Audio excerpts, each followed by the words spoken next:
Welcome back here to the Mass Mutual Center. John Chandler, pleased to be joined by NBA D-League President Dan Reed. And this is a very big day here, Dan, for the NBA D-League and the NBA.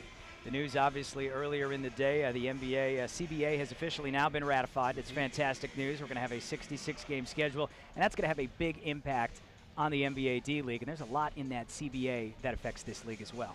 Yeah, it's extraordinarily positive for the NBA Development League. We're going to be immediately implementing what everyone understands as rehab assignments. Veteran NBA players will have the ability, with their consent, along with the consent of the Players Association, to be assigned to play in the NBA Development League.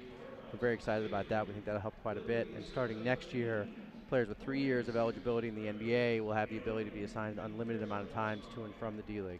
It's very positive, and we expect that 23% of NBA players number that we talk about to grow and grow and grow as a result of this agreement. Absolutely, and the D-League entering its 11th season, your 5th season as president of the league. Now that eligibility issue has been a big one. That is huge for the D-League, isn't it? Oh yeah, it's huge, it's huge. You know, it's minor league baseball does a terrific job by having veterans come and rehab. Sure. It provides a lot of promotion, a lot of exposure for the team. We're excited about that possibility for us. And you know, over the last few years, players and coaches in the NBA have gotten very comfortable with our assignment system. And so there actually have been veteran players that have asked to be assigned to the NBA D-League to help them rehab, to help them get back in shape, because they see the benefits of actually playing live games, but it wasn't allowed before. So now we have the rule in place that makes it allowed, and I think that'll be a really positive step for us. Well, it only makes sense, I think, going forward. And you see how this league has grown over the last couple years in particular under your watch. And I know at some point you'd like to get it, and Coach McKinnon talks about it all the time here, about getting it to a one-to-one relationship. Do you think we're moving in that direction? We're definitely moving in that direction. Even just this summer, we increased from 4 one-to-one relationships to 9. Sure. More than doubled. 5 NBA teams invested directly in the league this summer. And I think that, again, with some of the changes that we just saw in this agreement, but I think even more generally, that's been the trend. I think, you know, we've been so successful at helping to develop NBA players. NBA teams see the advantages of having their own affiliate, of having their own system in place, calling up their coach or their trainer up to the next level. That's just a trend that will continue. And I think, if anything, this agreement with the CBA will only accelerate it. Absolutely. Well, you're getting a look at it here firsthand with the Springfield Armor, who now one-to-one relationship with the New Jersey Nets. Your impressions coming in here with Bob McKinnon coaching. He's got the Armor in first place. That's not something they've been familiar with over the last couple of years. The tables, in fact, have kind of reversed here with the Armor and the Red Claws, and it's nice to see for the folks here in Springfield. Bob, my first impression of him is just such a veteran coach, a guy who knows this league and demands a lot from his players. I think we're seeing it here. No, I think that's right. Bob is a terrific coach. He's always been one of our best coaches anytime he's been coached in our league. He won a championship with Colorado 3 or 4 years ago. And you know what you're going to get with Bob. He's intense. He holds players accountable.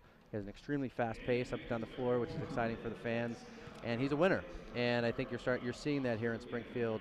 And, you know, also when Bob was in his previous stops, he also did a great job at developing players for the NBA. And so he really represents the dual goals of the NBA D-League. It's not only to provide a great product on the floor and win, have exciting basketball, but it's also about developing players and preparing them for the next level, and he does both excellently. That run and gun offense is not fun for a broadcaster necessarily, though. It's a lot of fun to watch, but to call, I need extra water up here in the booth to keep up with it. But it's great to see. I mean, you know, 120 up there on the scoreboard is always a good thing. Yeah, no, absolutely, and I'm sure it's a little harder for you tonight since we're going to lose about 50 players here up to NBA training camps right now, and so you're probably having to learn a few more new names here. That's what I've got Google for on my computer here. I can do a quick look up and, you know, hey, we adjust on the fly. But it's, you know, it's a predicament, not only for the broadcasters, for the coaches, but it's a welcome predicament, I think, for this NBA D-League. That's what the league's all about, you know. Players took less money. They took a risk playing in our league, not sure what was happening with the NBA, in the hopes that this day would come, that they're in shape, they're playing at a high level, and they now have their opportunity to go in NBA training camp and make the team. And at the end of the day, that's what we're all about. We're about helping make NBA dreams become a reality, and hopefully for the 50-plus guys that are getting called up to training camps, that many of those guys will have their dreams come true.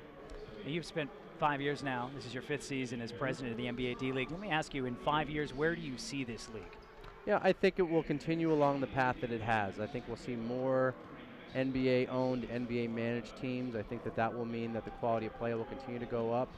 I think that you'll see more of our alumni succeeding in the NBA, probably even at a higher level. You know, You have a J.J. Barea who won a championship with Dallas last year, very high-profile name. But I think, you know, in 5 years you might see an all-star come out of the NBA Development League because of some of the changes that we're seeing.